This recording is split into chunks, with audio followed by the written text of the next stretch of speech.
আসসালামু আলাইকুম ভাবি। ওয়ালাইকুম আসসালাম মনসুর ভাই। তা কি খবর বলেন? ভাবি, আমি তো অনেক চেষ্টা করলাম, রইস ভাই বিষয়টা কিছুতেই মানতেছে না। দর্শক বন্ধুরা, ইগল টিমের ধারাবাহিক নাটক সত্যের মৃত্যু নেই এর 10ম পর্বে আমরা দেখেছি এক চরম পারিবারিক দ্বন্দ্ব। একদিকে সম্পত্তির লোভ, অন্যদিকে বাবা মায়ের প্রতি সন্তানদের অবহেলা। তবে এই পর্বের শেষে যে প্রোমো দেখানো হয়েছে তা দেখে বোঝা যায় আগামী পর্বে এক পরিবারের অশান্তি আরও বড় আকার ধারণ করতে চলেছে। 10ম পর্বে এসে আমরা দেখেছি রমজানের চাঁদ উঠেছে এবং পরিবারের বাবা সবাইকে নিয়ে তারাবি পড়তে যাচ্ছেন, কিন্তু মেজো বৌমা শাশুড়ির কাছে ক্ষমা চাইতে রাজি নন। তাই নামাজ এড়ানোর জন্য সেই কোমর ব্যথার অজুহাত দেখাতে শুরু করেছে। আগামী পর্বে আমরা দেখব তার এই ভণ্ডামি আরও বেড়ে যাবে।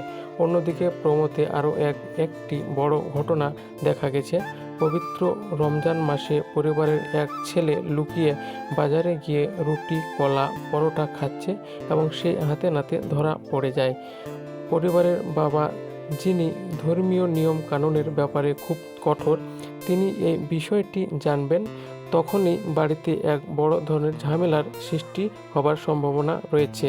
এদিকে 10ম পর্বে বাবা ঘোষণা দিয়েছেন রমজানের মাঝামাঝি সময়ে তিনি তার সমস্ত সম্পত্তি বন্টন করে দিয়ে হজে যাবেন, আর যারা তার স্ত্রীর কাছে ক্ষমা চাইবে না তাদের তিনি এক কড়ি কানাও দেবেন না।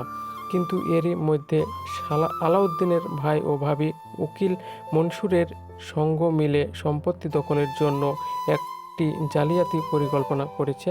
আগামী পর্বে তার পরিকল্পনা বাস্তবায়নের জন্য চেষ্টা করবে।